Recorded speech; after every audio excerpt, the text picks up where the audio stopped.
एक युवक धेरै दुखी थिए। एक दिन उनी एकजना साधुको नजिक गएर आफ्नो दुःखको कुराहरू सुनाउन थाले। म धेरै दुखी छु साधुजी, मेरो सबै कथा सुनिसकेपछि कृपया मेरो दुःख हटाइदिनुहोस्। ती युवकको आग्रह सुनेपछि साधुले आफ्नो कुटीभित्र लिएर गएर एक गिलास पानी भरेर ल्याउन आदेश यो दिए। पानीमा 5 चम्चा नुन राखेर घोल्न लगाए।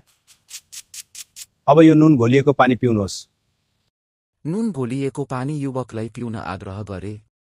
आफ्नो सम्पूर्ण दुःख निवारण हुने ठानेर युवकले सकिन सकी गिलासको पानीको स्वाद कस्तो थियो? गिलासको पानी निकै नुनिलो र खानै नसकिने खालको रहेछ। युवकको जवाफ सुनिसकेपछि साधुले फेरि ती युवकलाई आफ्नो पछि आउन भने र कतै निस्किए।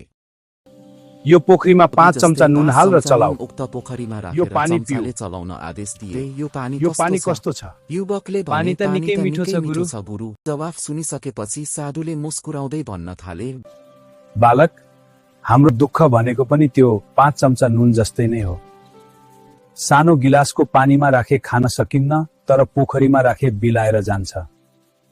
त्यसैले हामीले आफ्नो मनलाई सानो पारेर आफ्नो दुःखको बारेमा मात्र निरन्तर सोचिरहनु हुँदैन। हामीले आफ्नो दुःखबाट बाहिर निस्केर वरिपरिको संसारलाई नियालेर हेर्नुपर्छ। संसार सुन्दर देखिनेछ।